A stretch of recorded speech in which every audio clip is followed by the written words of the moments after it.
First of all, I would like to start with a story. I was invited in the year 2003 by Professor Wayne Deloria to United States to a small place called Lacey, and there was a meeting with 15 elders of the big American tribes, and the story of the 3 days meeting was giants and little people. At that time, I had knowledge about many strange artifacts, but I had not any information, real information about giants or little people. And from that moment on, it started, and it got for me one of the most interesting research field. So I would like to start with the first picture.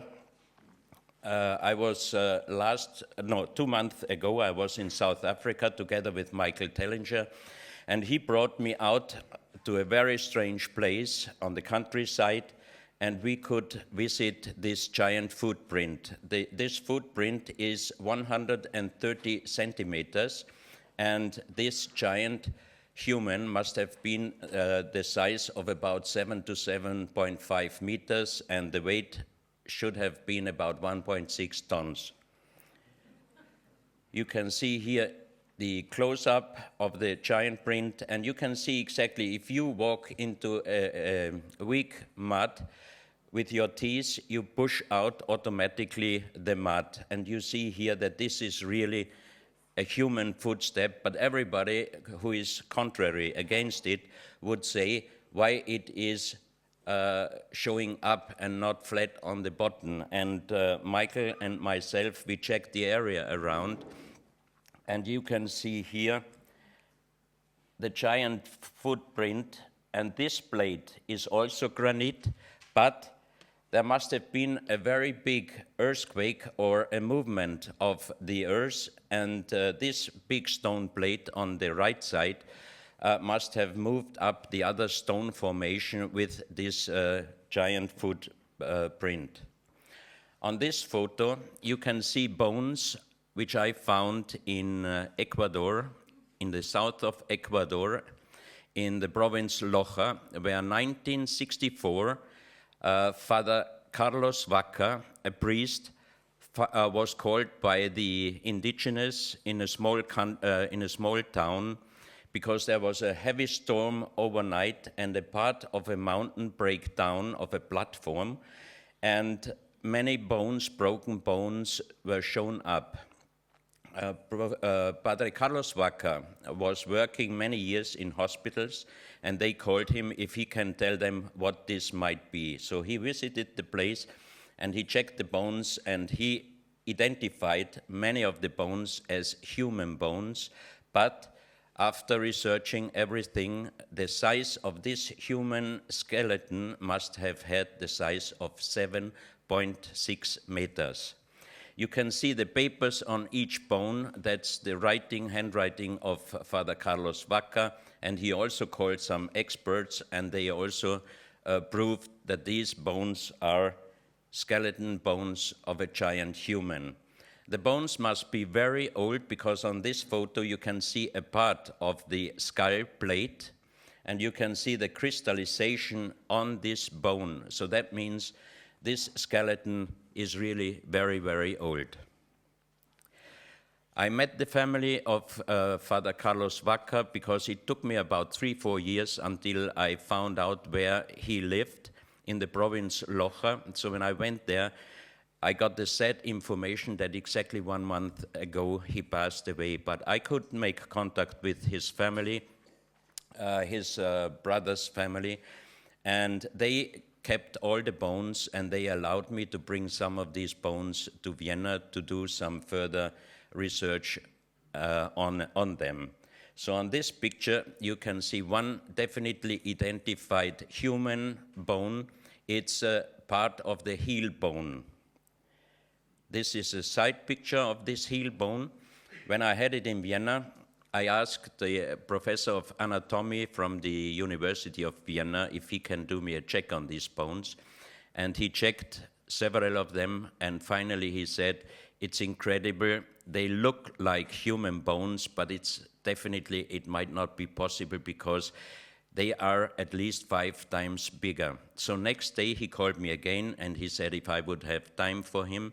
So he came with the original human bones, exactly the same, and he did comparison, and he also said it's impossible, but they look like human bones, and I'm quite sure they are human bones because we had several other checks and the result was always the same. We found in old documents in South America, in Quito, informations from Chiesa de Leon. He was historian for the conquistadors in the 16th century. And in one of his reports, he wrote, "Today we found on the coast of Esmeraldas several human skeletons, but they were 5 times bigger than we." So if you think that a normal person at that time had the size of about 150, 160 centimeters, 5 times would be exactly 7.5, 7.6 meters. The next photo shows part of the nose bone, and the next one is a so-called os occipitale, which we have left side, right side under the skull, which makes us able to move the skull around. As Michael said yesterday, he never got in touch with the real old giant human bones. I asked him today, I would be very happy if he could visit me in Vienna and check the bones, because his opinion would be very important for me. In a small museum in Cuenca, in Ecuador, we found this stone axe, which is 70 centimeters long and very heavy. It's made out of granite, and you can even see here that there was in former times also something, a rope or something like this, around it for holding it. Again, here we did comparison with normal stone axes from South America, and this one is also approximately 5 times bigger than a normal one. This is another one, very big stone axe from the same museum, and this one, another one. Of course, they are mentioned, announced at the museum as ceremonial axes. In the exhibition 2004 in Switzerland, Unsolved Mysteries, an American artist did us a replica, a model of a 7.6 meter giant, and you can see how big this giant really was. That's another picture. The skull is so big, 5 times bigger than a normal skull, that 2 men had to hold it with their hand.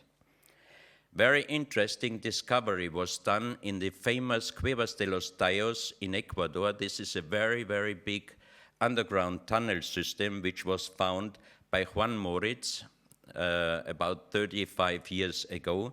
There were some expeditions already inside, and on this picture you can see that this tunnel system, especially this big hole, is man-made, and you can see the entrance on the other side. And there is one man, if you look at this figure, this is not a man, this is a wall painting, and the man standing next to it is here. And this wall painting is very coincidentally 7.5 meters big. So for me, that might be a sign that in Cuenca, in Ecuador, really giants with the size of 7.5, 7.6 meters, they really lived there.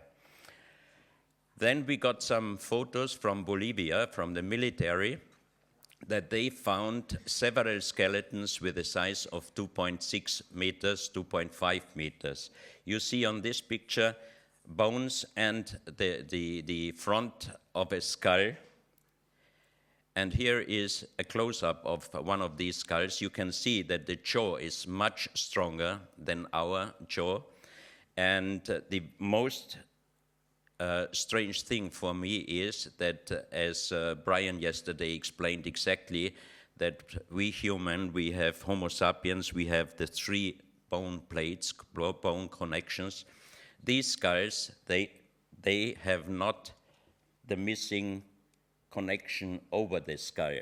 So for me, these skeletons cannot be Homo sapiens sapiens, not Neanderthal, and not Cro-Magnon. We have the information from the military, and one of my next trip would be to Bolivia, and I hope I could be able to bring 1 or 2 small bones with me. And I have a friend in the United States who is a specialist on DNA, William Brown, and he promised me to do a serious DNA analysis on it. On the next picture, you see on the left side a very big stone block. This stone block was found in a former coal mine in the United States, and in the stone is a human skull petrified. I had this stone in Berlin at the exhibition, and we could knock on the brain place here on this side, and you can hear that inside it's hollow. That means, for me, it looks like, and I think it is, a petrified skull. And you can see also that this skull is bigger than a normal human skull, so it might be also from a former human being with a size of about 3 to 4 meters. Then I received pictures from friends from the publisher of Ancient American that they found in Utah several human skeletons with a size of 2.6 meters.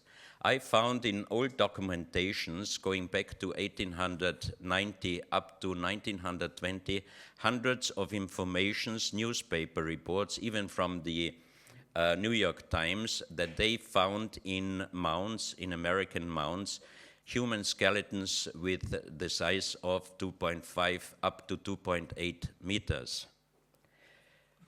The reports were always written which archaeologists found it, and they always ended up with they brought the skeletons to the Smithsonian Institution. Wayne Deloria, he was fighting for the indigenous history in the United States. He told me that his research is showing him, and he got information that Smithsonian loaded a ship with artifacts, and they sank them in the open sea. I don't know if this is reality, but Wayne Deloria was a serious person and double professor. The next picture was made in a museum in Malta. That picture is from 1960, and they were showing several long skulls, but not elongated skulls up, but flat, long skulls. Adriano Forgione, the publisher of an archaeological magazine in Italy, tried to get touch to these skeletons, to these skulls, because they are no more displayed in the museum. So he asked the ministry, and with help of the Italian television, they could do a documentation of these skulls. And you can see here that these are also not Homo sapiens, because they are long skulls. They are about this size long, and you cannot elongate a skull to the backward, because that means you should close up and down here, and the baby or the child would not survive. So that's quite impossible, and experts also told me that an artificial elongation this way would be impossible. And you can see that there is only one connection line over the 2 bone plates on top of the skull, which also means for me they must have been bigger than normal people. And if you look at Malta, what kind of huge stone monuments and stone temples they have, it would be understandable, more easy understandable, if those people were at least up to 2.5, 3 meters in size. You have here Adriano Forgione with a normal human skull and with one of these elongated long skulls, and you can see how long these skulls are, and definitely much bigger than a normal human skull. A few years ago, I met Professor Ernst Mulderschew, which I show you later some of his research, also this one. This is one of the entrances in a huge underground labyrinth in Malta. There is a smaller entrance, and outside this area they found another one which was going inside a rock formation. And here you see one of the, just a close-up of one of these, how you call it, the column, yeah?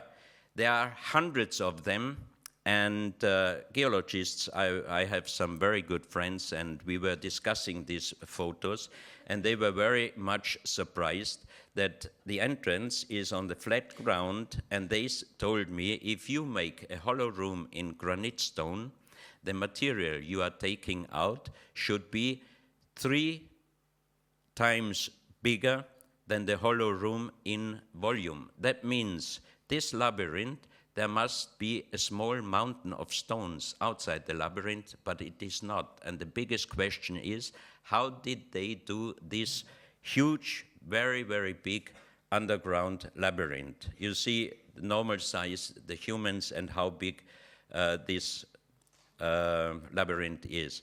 This is one of the rooms they found inside. And then they went 1 year later to northern Syria because they got a knowledge about 3 giant footsteps. So they went there, and Professor Muldaschew always, when he is doing an expedition, he takes 4 or 5 different scientists with him. And I think this is the most fantastic idea, because with him is an archaeologist, anthropologist, ethnologist, geologist. So that's the best thing, on the spot, getting a really answer about many questions. The problem with scientists is, if an archaeologist finds a very interesting place, he is not willing to share with others. He wants to get the merit. But I think if we would have expeditions with several scientists, we could get much more information. So you can see they filled the footsteps with water, and you see that the 2 steps are plain, and if you make a step forward in a weak, soft material, and you would like to go back out of this, you have to put your weight on the heel bone to come back out of the material. And you see exactly here on this photo that exactly at the heel side, it's deeper than a normal footstep. And here you also can see how big this one is. And I asked Professor Muldaschew if they were thinking about the size of this human, and they said at least 6 meters in size, even a little bit more. So, and of course, for the official archaeologists, these human footsteps are artificial made. So they took some of this material with them, and they did the analysis in Russia, and the material was cement. So it is not stone where the footsteps are inside, it is artificial made cement. Another story about giants I got from Sardinia, Italian island, and we found there some very interesting stone towers, so-called nuriages. And the interesting thing is they are up even to 25 meters in height, but most of them have only one entrance and no windows. So for the Italian archaeologists, these nuriages, and there are approximately 6,000 on the island of Sardinia, are made as protection towers. But I think doing a protection tower with only one entrance would be quite dangerous, because if the enemies are making a fire at the entrance, they would force us to come out. And the age of these nuriages by the Italian archaeologists is approximately 1,600 to 1,800 years, and I think they are even much, much older. And several of these nuriages, they have some small window on top, and on a certain day, on the summer solstice, there is the sunshine going through these small windows and produces a bull's head in the center of the nuriage. Here is Adriano Forgione in one of the biggest nurages, and this one has several small windows, and this is a drawing of the ground plan of this nurage, and especially at the summer solstice dates, the sunset and the sun rising is always fixing exactly one through the other small windows. So for the private researchers, they had done a real great job in Sardinia. They found out that these nurages had archaeoastronomical functions. For me, the interesting thing was the story about the giant graves, giant tombs. And you can see how big stones they used to build these giant tombs.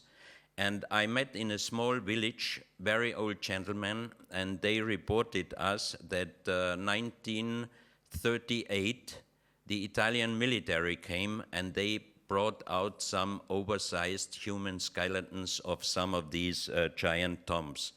But officially, these were not tombs at all.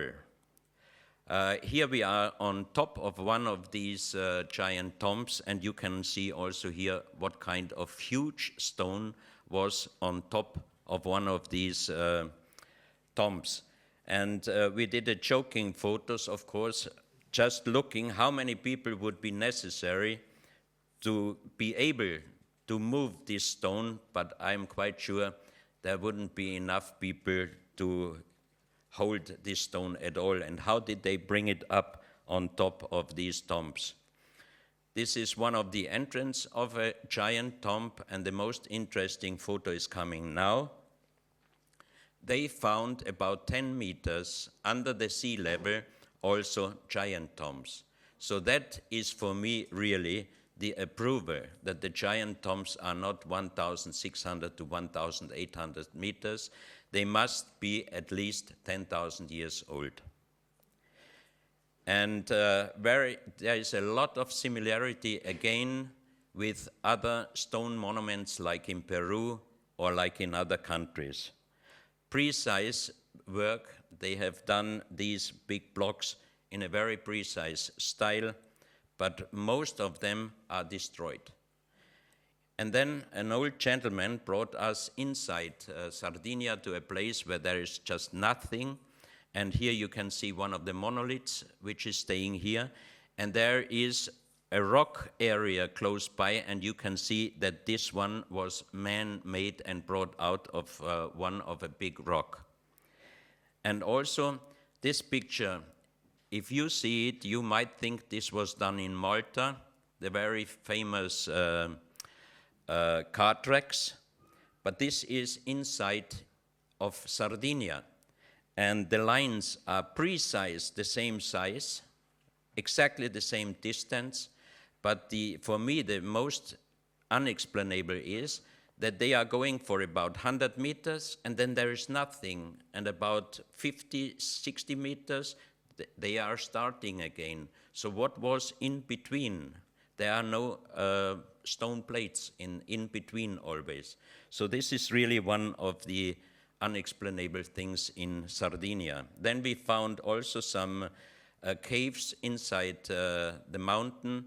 They have 3 to 4 rooms, perfect done. And in the area close by, they restored one of the pyramids. They found already several of pyramids in Sardinia. This is another picture of the restored one. And then this private researcher group brought us to destroyed giant tombs. And close to this area, there was on the top of a mountain a pyramid, but it was destroyed. We don't know if that was a very, very big catastrophe or if that was done by human, but all around the mountain you see perfect made stone blocks, very big stone blocks, and every stone block, either if it's laying on the ground or on the side, one side is completely overdone with crystallization. So that means these stones or this building or pyramid must be very, very old, thousands and thousands of years. Last year in September, I was invited by Professor Sam Osmanagic to a conference in Bosnian. And when I got the invitation and I saw that the other speakers are all scientists, I thought I have to be careful with my unexplainable artifacts. What can I do? And a friend of mine in Germany, he invented a new system, which this system, he can scan through satellite using down 3,000 meters underground. And I asked him, could you do me a favor, because there are several mountains, and Professor Osmanagic said that these mountains are pyramid. So I picked up the biggest one, the so-called Sun Pyramid, and I asked Peter, my friend, could you do me a scanning over if you find some tunnels or some rooms in this mountain? He did it, and to our surprise, you can see here the so-called Sun Pyramid, with all different colored tunnels, and the tunnel systems are going from the light blue one is 5 meters deep up to 400 meters. And the system of the tunnels is always slightly moved. That means it looks like a spiral. And scientists found out that on top of the Sun Pyramid in Egypt, it goes out a very, very strong energy straight up to the sky. And this spiral form could be one of the explanations how to produce the energy. On the picture you can see here the yellow one here. That's one room inside, and my friend even could detect bones and other material inside. So for me, definitely, this Sun Pyramid is not just a mountain, it's a pyramid. Here you see how many tunnels going around, and as Professor Osmanagic was prohibited by the government to make excavations on the pyramid, he started about 2.5 kilometers away, excavating a huge underground tunnel system, which was built upon finding of some organic material about 10,000 years ago.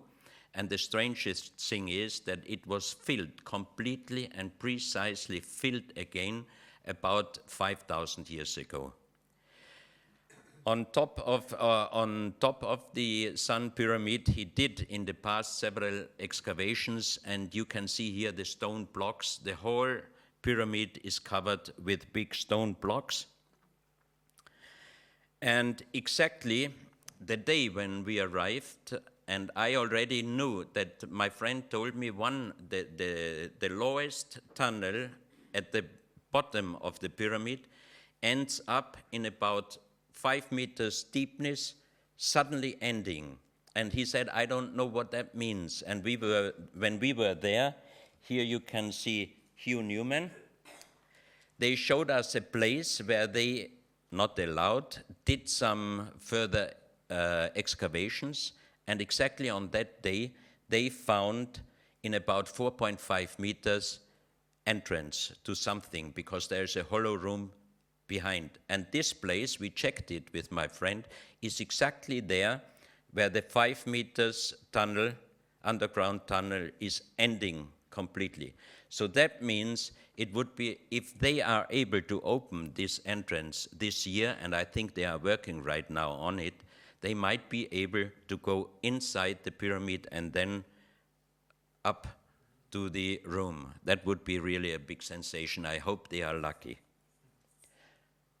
But what a coincidence, exactly the day when we arrived with the delegation, they showed us that on that day they found this entrance.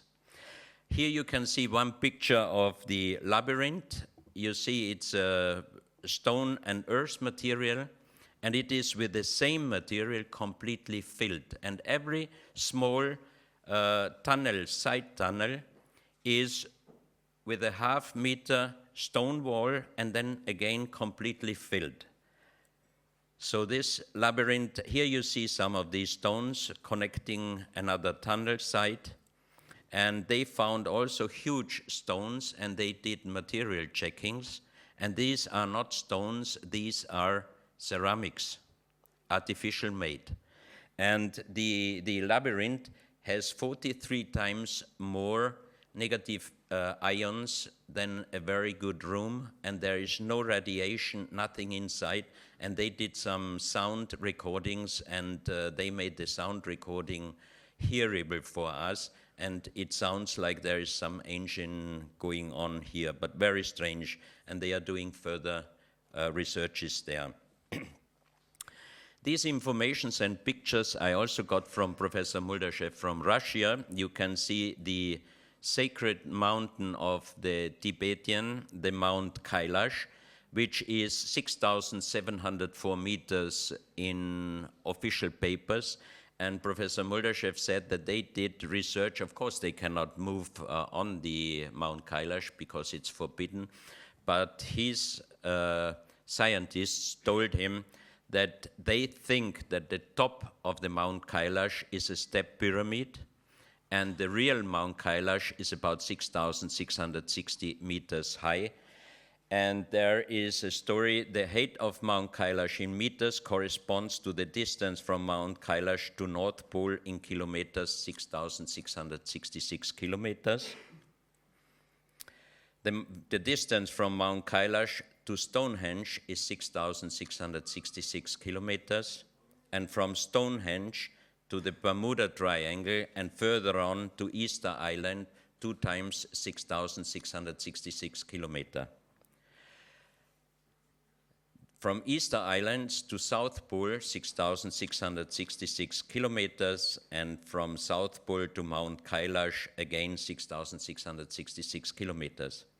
So that's very strange, and here you see that from the Great Pyramid in Egypt to the North Pole, and from the North Pole to Mount Kailash, it's both ways is 6,666 kilometers, and the distance from the Great Pyramid to Mount Kailash is 4,999 kilometers.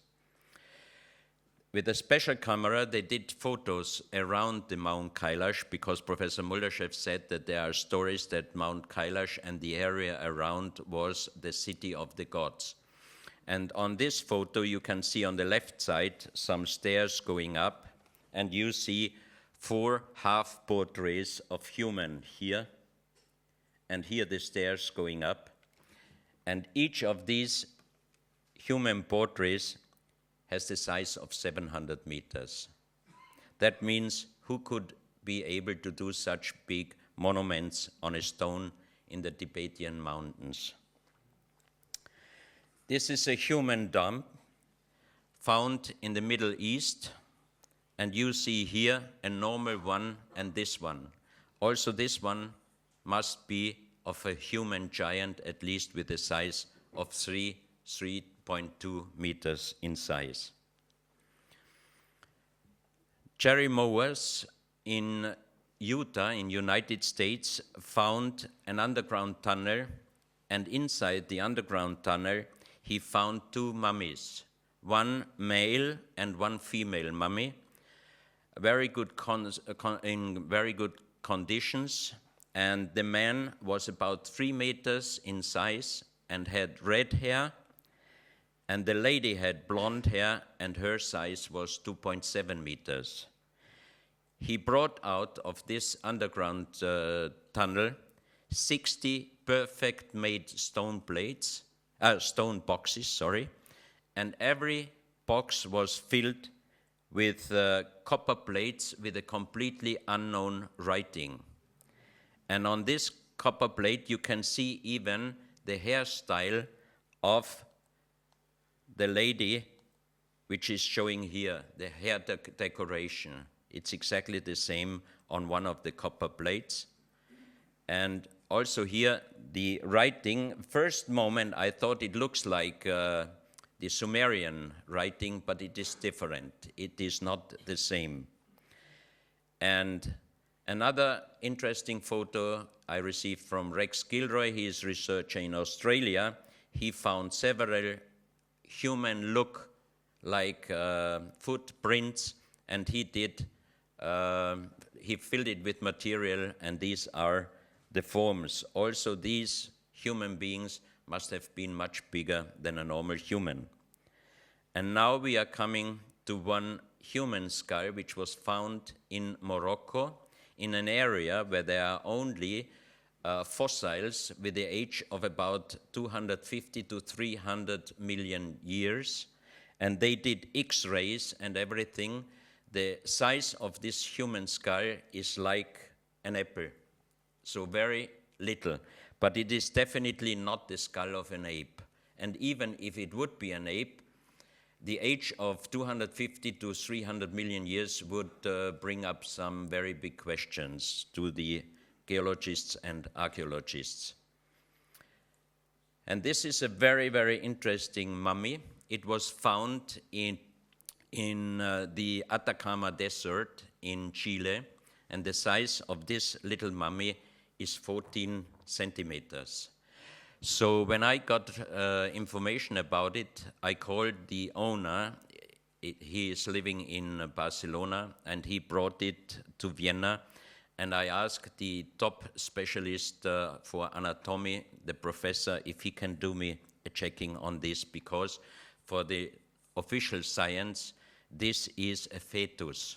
So he checked it, and he told me it cannot be a fetus because the bones are too complete for a fetus, because a fetus with this size must be approximately 5 months old, and then the feet and everything would not be that perfect like here on this picture.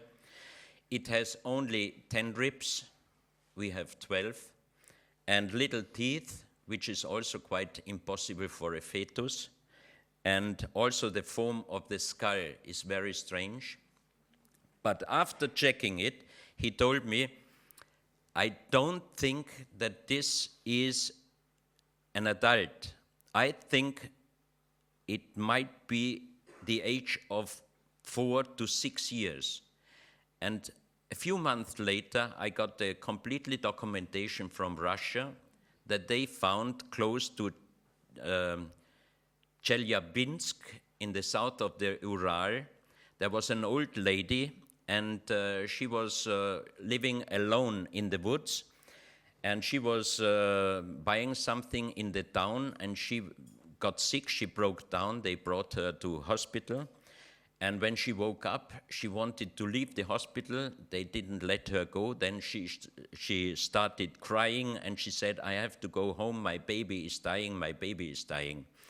So they brought her to the psychiatric hospital, and after a few days, a nurse thought that there's something wrong with the lady, why she is talking about the baby, and she called the police, and the police went to her house, they opened the house, and they found exactly the same being like you have here, the mummy on the picture, and the size of this one was 28 centimeters. So when a child is 4 to 6 years, and when it's adult, usually it has approximately the double size. So here the professor in Vienna was right. This is definitely a child, and the one in Russia was an adult. But the old lady explained that she found it in the woods, and she thought that it's a child thrown out by the parents. And this human being was living with her for over a month, and it was only taking sugar water. No food, nothing. It only took sugar water. And when the police found it, they brought it out to sunshine because it was dead. The meat was scrambling, and finally it looked exactly like this mummy from Chile. Here you have another picture, and here another close-up of the bones, and especially of the finger bones here. So definitely it was not a fetus. Then very shortly, because Brian did a very wonderful presentation yesterday, here is one of the elongated skulls found in Vienna, outside Vienna, and they have many of them in the Natural Historical Museum, and these are Avars, which is a kind of Hun tribe, and they went to the area of Vienna, and they had elongated skulls. This one is from Egypt. I just go quickly over. That's from Tiahuanaco, Veracruz. A picture from Veracruz. This is from Ica. These skulls Brian showed already yesterday. And for me, very interesting ones are now the following one, because they are also in this small museum. We went there in the year 2000 and 2001 because we visited the stone library from Professor Cabrera, and that was the chance that we could visit also the Maria Reiche Museum, where the other skulls were kept. And this skull and the next ones are also from the same museum, but here you can see that there was a trepanation, and this human survived the operation. But for us, and also for doctors, these pieces with the black points in are not really explainable. Also, on that one here, a very strange bone inside, and also on the next one here, the form of the connection of the bones, and especially these two parts, are leaving some questions, what kind of human they were. Here you see a perfect trepanation, but it looks like it was done with a modern thriller. And this one is a big trepanation, but here on a close-up you can see how sharp it was done, precise done. So I have no idea how with simple instruments you can do such a precise work on a human skull. And this one again, trepanation, and this patient also survived. And this skull is at the National Museum in Lima, and they did a form how this human should have looked like. Now we are going to the age of human. Here you see a human footstep and dinosaur's footstep from Biloxi River in Texas. Here you can see the human was walking this way and the dinosaurs this way. And of course, when the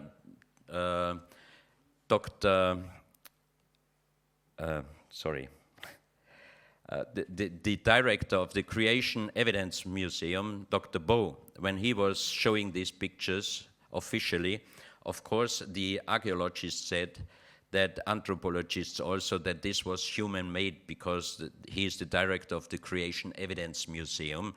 So they, in another warm summer, when the river was dried up completely, they took up some of these stone plates here, and under that they found another stone plate, and again in the underground one there was again human footsteps and dinosaurs' footsteps.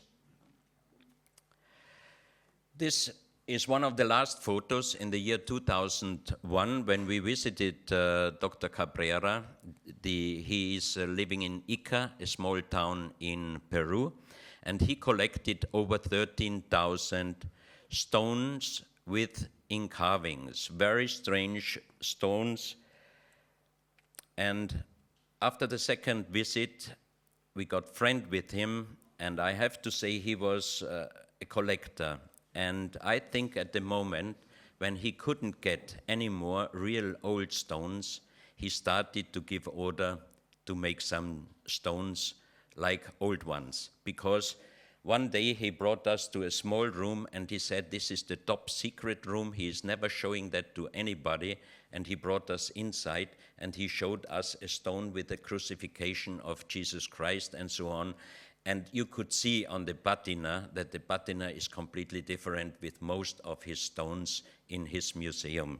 So sorry to say, but the majority of his stones for me are original and very old, because a Spanish researcher team went there a few years ago after his death, and they got friend with one of the people who said one day in front of the police that he did all these stones by himself, but he had to say that because if he would have said, I sold the stones, he would have brought to the prison.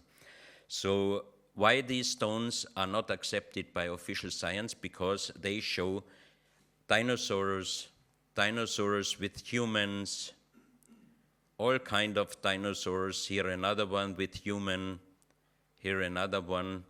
You have here a step pyramid and two men, left side, right side, and the sun. You have here one man looking up to the stars. You have different stones with different operations. And because of Dr. Cabrera was a doctor, they said, of course, he was a doctor, so he gave order to make all these stones. Here, this one, very strange, it looks like a heart operation through the mouth, which he never would have asked as a doctor, because we cannot make any heart operations through the mouth. And then he brought us also to one long room, which he also never usually showed, and in this room were thousands of terracotta figurines. Again, human with dinosaurs, fighting with dinosaurs, riding on dinosaurs, and different operations. And if you look, the one who is the patient has a completely different head and face like the one who is doing the operation. And always, on most of these pictures, there is always a big leaf, which we do not have any explanations. Here another operation, so many, hundreds and hundreds of terracotta figurines.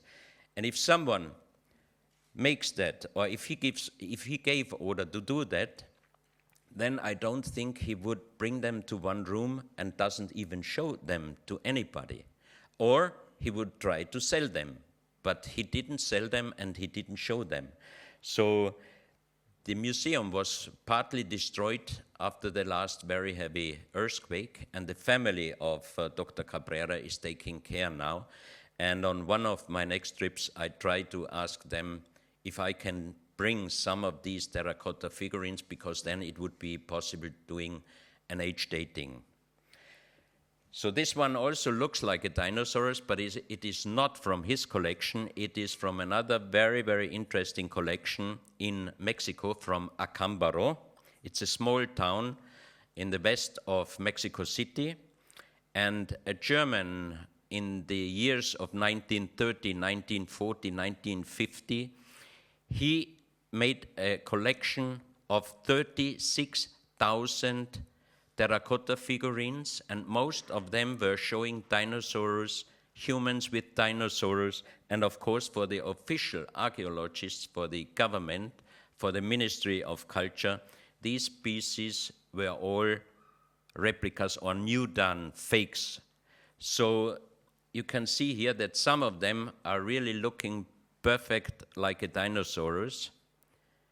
Here you have another one, human face with two dinosaurs, and here you can see there were age datings done in the year 1968, carbon 14, in Isotopes Incorporation, New York. The age of one was 3,590 plus minus, the second one 6,480 plus minus 170, and the third one 3,060 plus minus 120. But of course this was also not accepted. Then they did another age dating, 1972, with, for me, I think that's even the better style doing age datings, the thermoluminescence, at the University of Pennsylvania, and both pieces were 2,500 BC. That means 4,500 years old. So for me, the real big question is, how could those makers who did these pieces could have known how dinosaurs were looking? Because, you know, it's not that long that paleontologists and anthropologists found out how the skeletons looked, because they found more and more skeletons. So two very interesting collections, but both of them officially are not recognized as original. Here you have the positive and negative of a human shoe step, and you see here the crashed trilobite here, The original was found in Texas and is now at the Creation Evidence Museum. We had it in the exhibition in Vienna. And trilobites, as you see here, finally disappeared in the mass extinction at the end of the Permian about 250 million years ago. This is another better photo where you can see that the volume, the weight has crashed this trilobite, and the form looks like a shoe, a human shoe step, but it's not accepted by the official science. This is one of these footsteps you saw before at the Biloxi River. They took it out, and of course, they wanted to show that it is not human-made, and they cut it, this footstep, into several pieces, and then they could see that the wormholes in the material, in the stone, had exactly the form of the footstep. So an artificial made is completely impossible. Here you can see the deformation of the wormholes, and this is a petrified hand form in a stone. And this is an iron cup which was found 1948 in a big stone, in a big coal block in United States. The coal in this area is age dated approximately 65 million years. And you can see on this cup that the petrification of the coal deformed this iron cup. You can see here the petrification deformed a little bit the iron pot. So this, they also found this in United States. It's a petrified finger. They did several tests on it, and they could see on special scannings that the inside is more compact than the surrounding, which means bone and meat. But of course that's impossible because the age dating of this material in this area is about 120, 140 million years. This is a picture of the Santo Ecce Homo monastery, which was built 1620 in Colombia, close to Villa de Leyva. Villa de Leyva is an area where they find millions of fossils. The monks used these fossils for the ground floors and also for some statues. And you can see here on this picture the petrified pineapple. You can see here the petrified avocado here. This is a close-up of the avocado. Here you have the petrified corn. And this is Padre Huertas. He is professor for anthropology, he is professor for archaeological plants, and he is professor for plants. And he is holding in his hand a petrified cocoa bean and a banana. And he was checking all these pieces, and he said, these are definitely cultivated fruits and vegetables. The age of this area is approximately, because they found also a human hand and a human foot skeleton, bones, petrified in a stone plate, and the stone plate has the geological age of 140 million years. So, who could cultivate fruits and vegetables approximately 140 million years, where even the dinosaurs should not have existed? So I fully agree, and of course I'm a big fan of Michael, and I think he is on the right way, and his book Forbidden Archaeology is the truth and nothing else. This is another fruit, but also cultivated, and they made a small museum where they show these petrified cultivated fruits and vegetables. This is Padre Huertas with one human bone from this part, which is also much bigger, and he said that this human also must have had the size of about 2.5, 2.8 meters. So again, we are coming back to the existence of giants, and everybody of you know a lot of legends and fairy tales and stories about giants and little people, but I think in all these stories is always a very big percentage of reality. This picture here, you can see the petrified hand, human hand on the left side, and the petrified foot on the right side. We had this piece in Vienna, and we had also different checkings on it, and the result is it looks like human hand and human foot. But for me, the interesting thing is that here, again, here, this is the form of a trilobite. And you saw before that trilobites officially should have disappeared approximately 250 million years ago. But this stone plate from geologists is age-dated of 140 million years.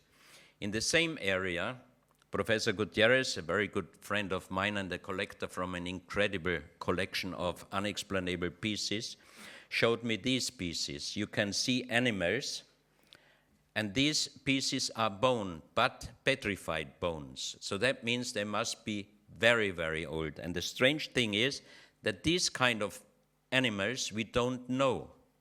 And another strange thing is that some of these animals have even rings, like rings over the feet.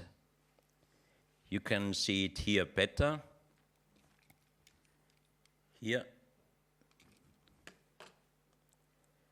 And the animal itself, nobody knows. And what they also found there is one skull bone plate from one of these animals. In the middle you see it because it looks exactly like the real animal shown here. This is the top of the skull, and there are many engravings in this skull, and also the left side, right side is part of animals which are unknown.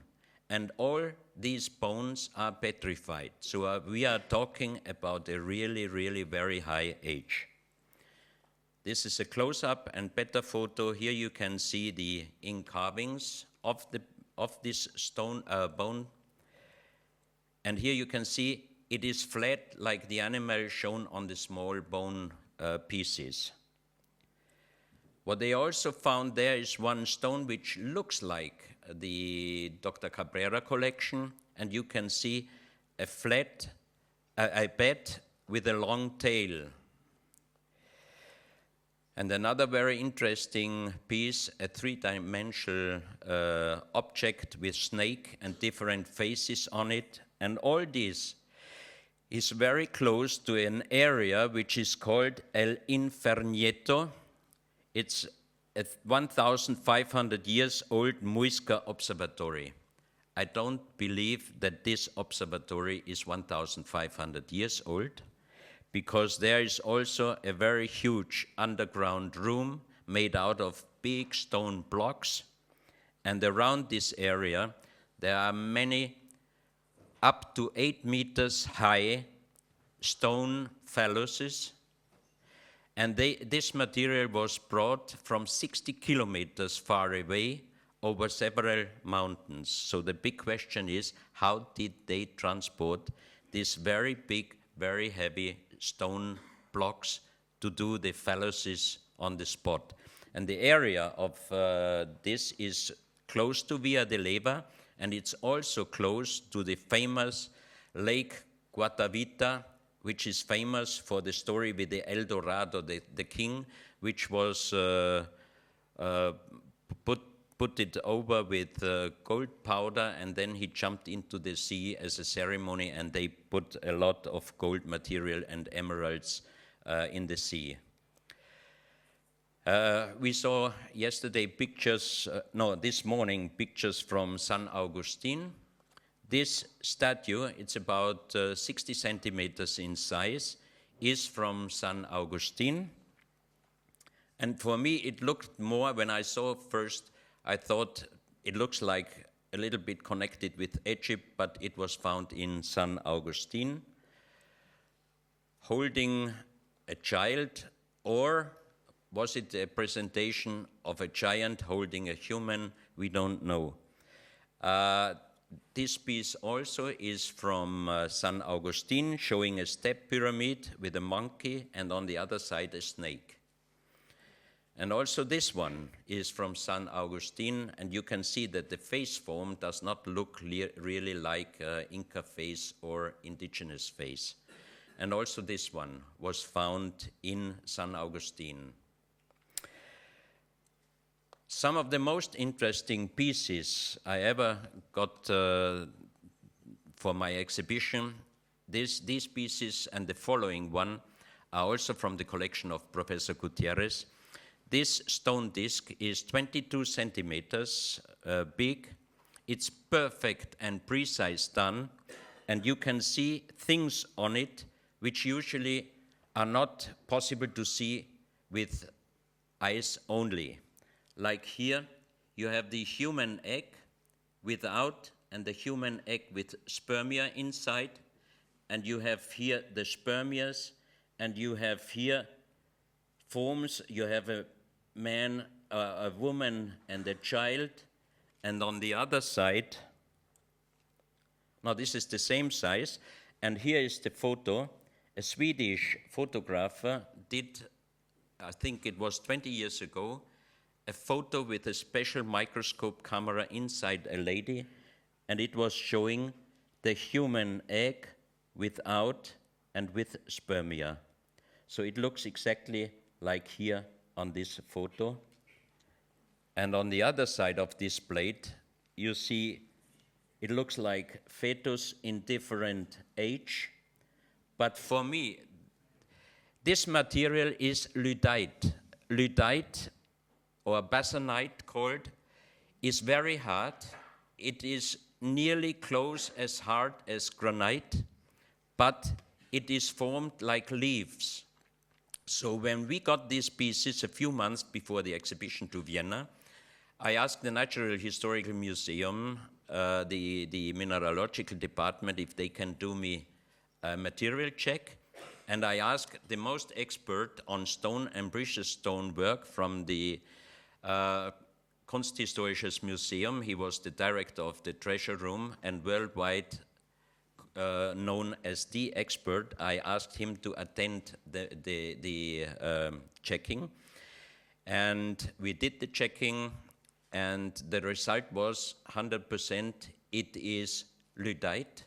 And he told me if I wouldn't have been here, I wouldn't believe you that this material is lyddite, because after checking this disc and the other objects, he told me, sorry, I cannot tell you who made it, how they made it, and when they made it, but the only thing I can tell you, we are not able to make the same artifacts out of the same material today with high tech. We are not able, it's impossible. So I think if they are not connected to any known pre-Columbian culture, the oldest one is the Valdivia culture and is dated back to 6,000 years. So then these artifacts should be older than 6,000 years. But then the next question is, how could they make or show things which we can only see with our own eyes, which we cannot see with our own eyes? We need electronic microscopes and everything. And the next one is, if someone can do such a great masterwork on stone, why does he show human with very big head, with big round eyes? That's the big question. And why here too, like human, but Professor Gutierrez, his theory is that might be an evolution from frog to human. So I do not really agree with his thinking, but it's very strange anyway. This is a kind of weapon from the same material. This is a bat with tail, as you saw engraved in the stone before, and it's also made out of lyddite, and you cannot make such a foam out of this material because the structure, like leaves, would break immediately.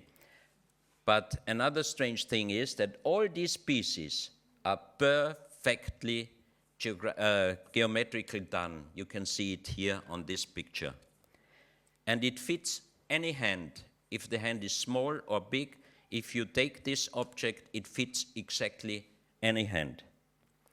This is from the same material, how to use it, how to hold it, and other pieces, all from the same material.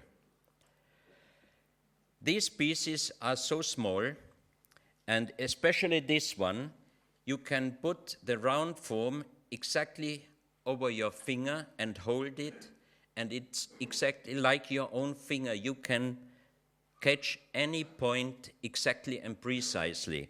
So I think these pieces were used for medical functions. And again, here you see that they are precisely done. It's perfect.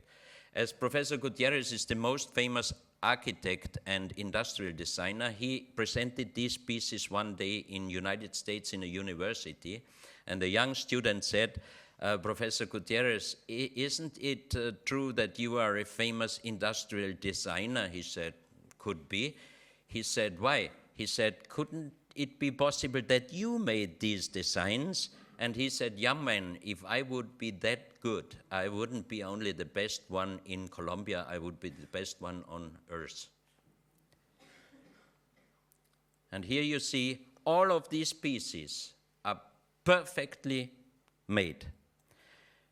This one, we think it was done by a great civilization for people without a lot of knowledge, because I think this knife, it shows already how to use it.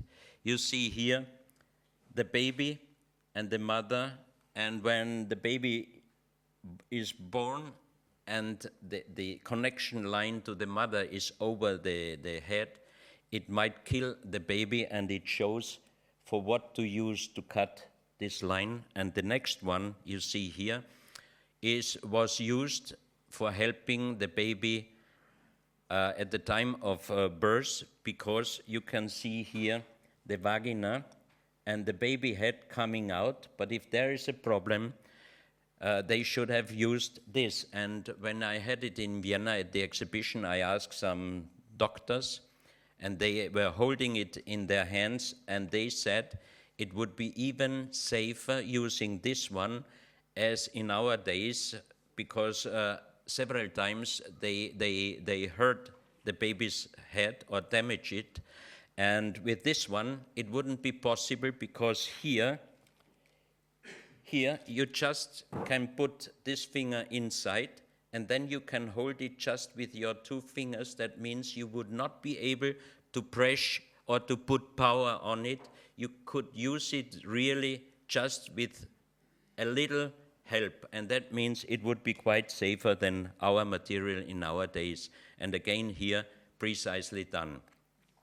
Also, this piece is done from lyddite, and you can see the strange thing showing round big eyes. And the same pieces, I got some pictures from Mongolia, southern Mongolia.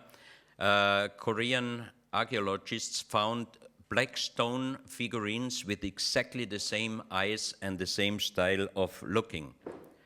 Also, this one is done out of lyddite and also from Colombia. This is a very interesting piece. It is very light stone, but the interesting thing is, on one piece you have three different forms. You see here the face of an animal, the eye. You see here a face like human face with a bird. You see here symbols, and on the other side unknown writing, and on the bottom is a crocodile. So that means a masterpiece of art. And when I was checking these pieces first time in Colombia, Professor Gutierrez showed me how much energy these pieces have. But as I didn't feel any energy, I was holding this and measurement and everything, and in the night, it is quite cold in Bolivia. I was a little bit freezing, but I woke up this night and I was sweating and my heart was just, I thought I was anxious to get a heart attack. From that moment on, this and the next pieces, I don't hold long in my hands anymore. So here, you see, as I showed you before, the two pictures looking like frogs. This stone, on the left side, you have an unknown writing, and exactly the same writing we found on stones in Ecuador, in Colombia, in United States, in France, in Italy, in Malta, in Turkmenistan, and even in Australia. So that means this unknown writing must be the approval that once there was either a global civilization or at least a global contact between people. And on the left side, you see the same figurines like on the genetical disc looking like frogs. And the interesting thing is that frogs, especially in South America, but also in many other countries, and even in China, in the past had always a very big importance. This is another one from these strange energetical stones, and you have on top of it, you have a face with horns and the form of an animal. And here, and the next few stones are from same collection, from Colombia, and everywhere you have these unknown writings engraved. This is the backside, and most probably here there were precious stones, but the grave robbers, they must have taken them out. Here another stone from Colombia with the same writing. And this is also a very impressive piece. It looks like a bird and has completely different symbols on it, like on the other stones, but it was found at the same place, like this one and this one. Here again, you can see the unknown writing here, and this is a close-up. But for me, very strange are the feet of this human being showing here. And this is again lyddite, this very hard but very fragile stone. And here I think we have two different writings. This one, these are corals, inlays, and this one is completely different. So we don't know what culture did these objects. That's another stone from the same area found. And here there is one animal which is not known what kind of animal, but Professor Gutierrez has several pieces with the same presentation of the same animal. So I think these artifacts are also very, very old. I have to ask how much time I have. Okay, so then I switch over a few pieces which were found in United States in a big underground tunnel system. Stones with exactly the same writing, which I just showed you before. But on these stones, you have different human on it, like this one from Egypt. This one, I always make a joke, it looks like a pilot. But then this one, Egyptian. This one could be European. So on these stones, you find all kind of different human. And this is also very interesting because even in Ecuador, there is a small museum, and the archaeologist of this museum found 2,000 years old little terracotta heads and on these terracotta heads you have all kind of black Africans, of Asians, of any kind of human. So the pieces are about 2,000 years, and the big question is they must have had contact in between, because otherwise they couldn't have presented them so precise. These are marble plates which were also found in United States in that big underground tunnel system, and it looks very much like Egyptian. But I think, for me, the research of the British researcher James Churchward, he was searching all his life for the lost continent Mu. I think that between this underground tunnel system and this so-called sunken continent Mu, there is a combination, there is a connection, because James Churchward found in South India, in a temple, the so-called Nakal plates, and the monks, the priests there, translated it with him, and it was the story about the sinking of the continent Mu. And later on, 1897, also a British man, but he was living in United States, William Niven, he did excavations in the Valley of Mexico and also in the province Oaxaca, and he found in the Valley of Mexico, under 3 different levels, sediments, he found 3 different civilizations, and the most advanced was the deepest one. And over that one was a volcano layer, and the last blowout of a volcano in this area was approximately 12,000 years ago. This looks definitely like Egyptian. Also this one. And also in United States, they found in a mound grave this Ushabti, Egyptian.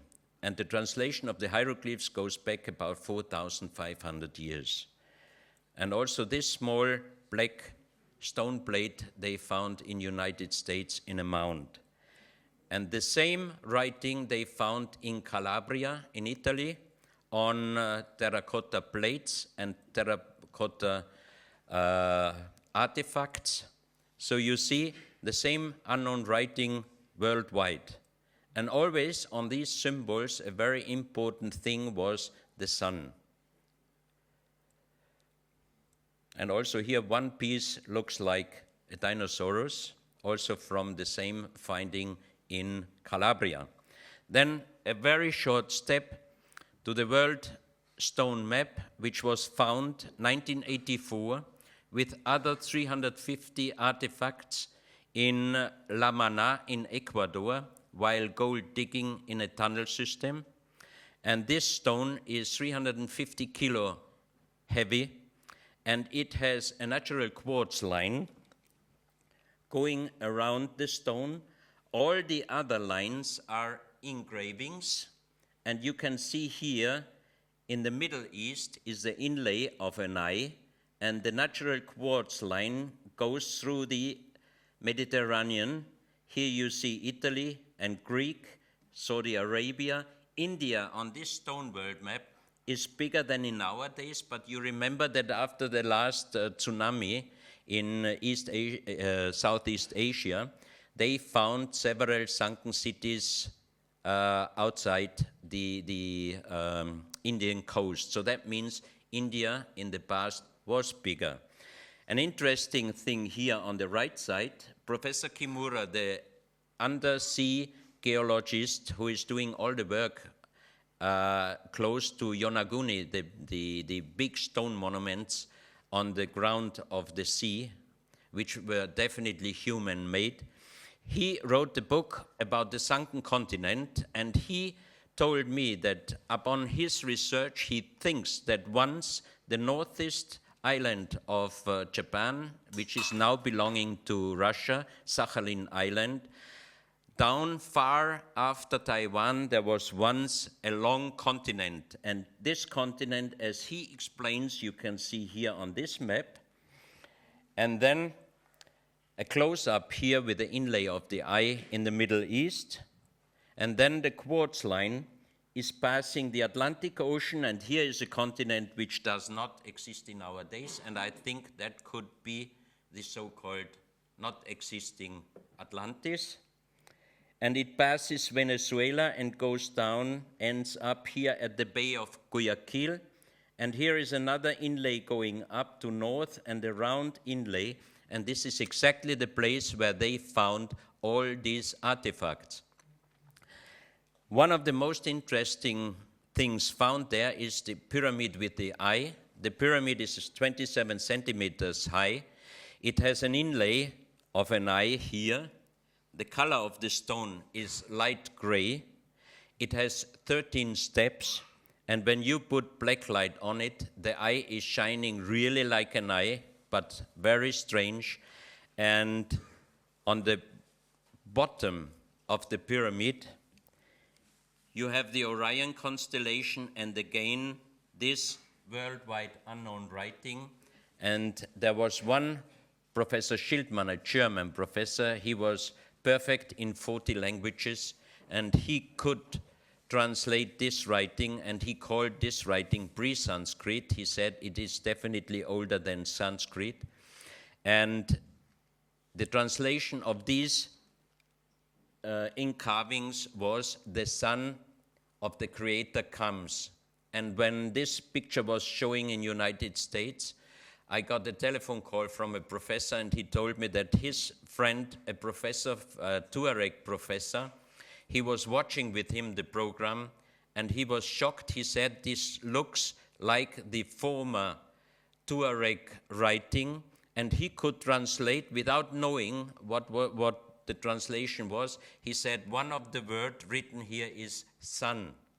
And Marcel Homé, a French researcher, archaeologist and researcher, he did a lot of research concerning Atlantis, and he was writing in one of his books that, on his opinion, Atlanteans came via the Canarian Islands to West Africa, especially the Tuaregs, he thought, are connected with these people, and especially this blue color and everything. Here you see a stone which shows how to hold the pyramid. You have the pyramid on your right hand, and you put your left hand on top of the pyramid. And here, on one stone, you can see a man sitting on a stone, holding the pyramid exactly how it was shown before. On his head, he has something like a helmet, a flat helmet, with something like an antenna going up to this ink carving. And from his eyes, some rays are going out, and here you have two human bowing. And this is the helmet. We don't know yet what kind of material it is, but you can see that here something was broken away. And another very interesting finding from the same place is one big cup made out of a kind of jade with 12 little cups. The writing, the numbers on the 12 little cups are looking like Mayan, but they are a little different. But they look like Mayan numbers, but they are different. And here you have a perfect star constellation inlay. And the strange thing is that all the little cups are handmade, and they all have a little different size and volume. But if you fill them plain with water, and you fill this water carefully into the big cup is plain full. And another very strange thing is, if you put a little magnet inside the cup, it's very magnetical inside.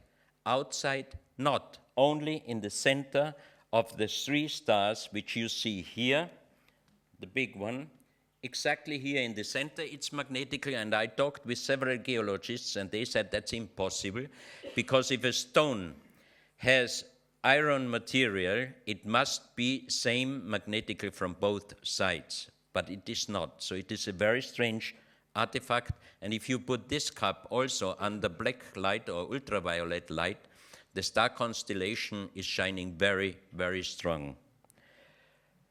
Here you see the little cups, And that's another artifact from the same finding.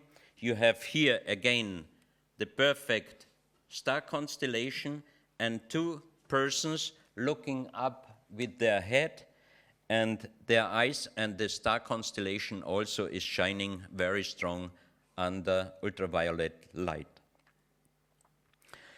This is another very strange piece from the same collection.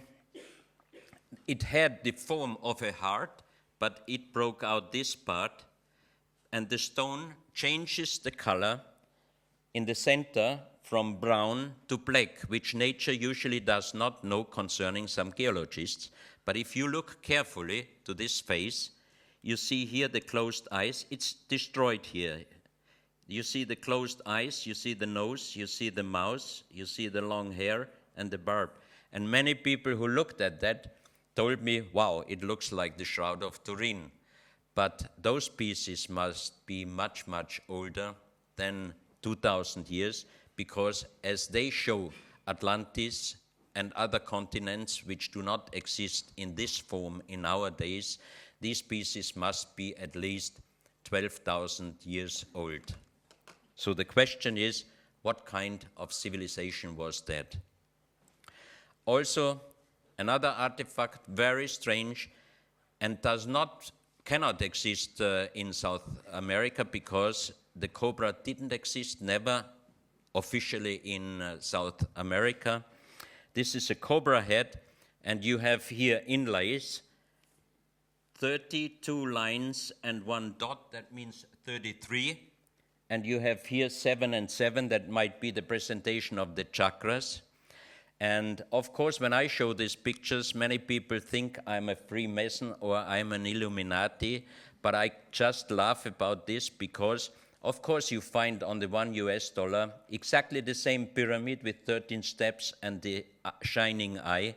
But for me, definitely, these symbols were used later on by Freemasons and others, but these pieces and these forms have nothing to do with our time. I think they are so old that we do not know anything about it. I'm sorry, I think I have to stop now, because otherwise I'm overrunning the time. I could show you some more pictures, but I hope, okay, I show you some more.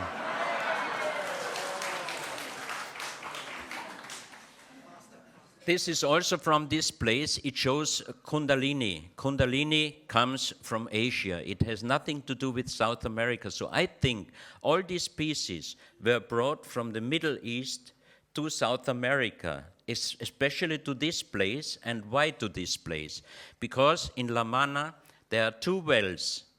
And these two wells is for me the best water on earth, because the water has gold and silver colloidal in nano-microscopical form.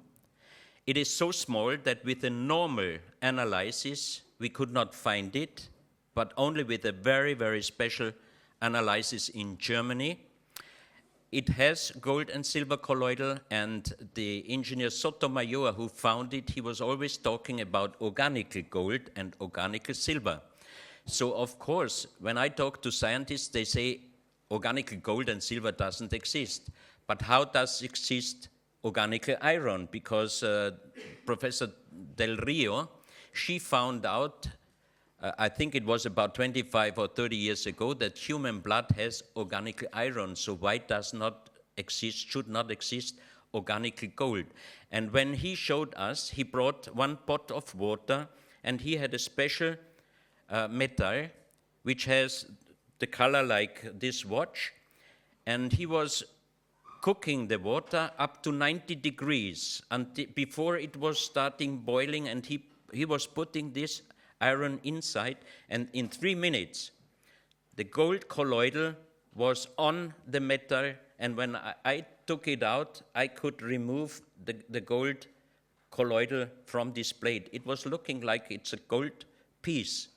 So that means it was the approval that there is gold and silver colloidal inside, and it has the strongest energy. Because when I was bringing 10 1.5-liter bottles of this water in a carton box to the airport in Guayaquil, and I checked in. 15 minutes I was called. I had to go to a special room. There was a scanner inside. My luggage and the carton box was inside of 15 policemen with guns and army. And an Interpol officer asked me if this is my luggage, and you can believe me, my heart was going in my pants. I thought somebody might have put me something inside to kick me out of my researches, which would be the easiest thing. 20 years in jail would be quite a long time. So he asked me to put out the water. So I took out all 10 bottles, and I saw nothing inside. The first moment I saw, whee. Then he asked me, put it back. Then he took the box, and he put him 3-4 times into the scanner, but I couldn't watch what he was doing. Then he called. A doctor came with an empty injection. He took out of some of the bottles some material, and he went away. And I thought, hopefully nobody did me some powder inside the water bottles. After 30 minutes he came back, and he was talking with the officer. He took again the box several times inside the scanner, and then he told me I can go. Billy, I asked him first of all, where can I smoke? He said non-smoking. I said, okay, and I moved. And in Vienna, when we arrived, and I was walking out, nothing to declare, left side, right side, special police, I had to go with them. And then they showed me what happens. They said, if you put a carton box with 10 1.5-liter water inside the scanner, and you make a photo, you must see the shadows of the bottles on the picture. So he said, I make a photo. I was looking, I said, you didn't make a photo. He said, yes, because the screen was black. There was no photo, was not showing anything. And later on, we found out that this water has 1.5 million bovi. The best water in Europe, the water from the well of Fatima, has 640,000 bovi. This water from Ecuador not only has gold and silver colloidal in nanomicroscopic form, but it has also the energy of 1.5 million bovi, and that was the result why the scanner was completely mixed up. So these are some other artifacts from the same collection, and what I would like to show you is quickly some of the photos of some crystal skulls.